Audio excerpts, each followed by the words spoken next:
अस्सलामुअलैकुम वरहमतुल्लाहि वबरकातुहू। नाज़रीन मोहतरम, मैं हाफिज़ मारिज़वी और आप देख रहे हैं HR इस्लामिक TV। नाज़रीन मोहतरम, बहुत ही बड़ी ब्रेकिंग न्यूज़। जिस तरह कि आप तमाम हज़रात जानते हैं कि आज अल्लामा साद हुसैन रिज़वी साहब के जो केस है उसका आज बहुत बड़ा फैसला होने वाला है, तो उस हवाले से बड़ी ब्रेकिंग न्यूज़ लेकर आपके साथ हाजिर हूँ।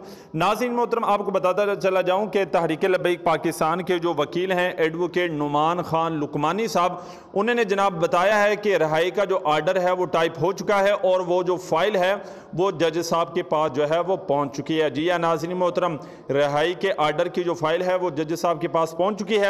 अब जज साहब जो है वो फाइल को पढ़कर अगर उसमें कोई गलती हुई या कुछ दुरुस्त करना हुआ या मज़ीद उसके अंदर कुछ ऐड करना हुआ या कुछ निकालना हुआ तो सारी चीज़ों को वो जज साहब देख कर फिर उस पर दस्तखत करेंगे और इंशाअल्लाह रिहाई के जो आर्डर हैं वो जारी हो जाएंगे। जी या नाज़रीन मोहतरम, अभी जो कुछ लोग हैं उन्होंने कहा कि वो मतलब ये कह रहे हैं कि अल्लामा साद हुसैन रिज़वी साहब रिहा होंगे, लेकिन नहीं, ऐसी बात कोई नहीं है। लेकिन हाँ, रिहाई का जो आर्डर है और उसकी जो कॉपी है वो पहुंच गई है और यकीनन ये बहुत बड़ी खुशखबरी की न्यूज़ है और इंशाअल्लाह बहुत जल्द जो है वो हमारे कायद जो है वो हमारे दरमियान होंगे। ये हमें वकला ने बता दिया है कि घबराने की कोई ज़रूरत नहीं, इंशाअल्लाह बहुत जल्द हमारे हक में फैसला होगा।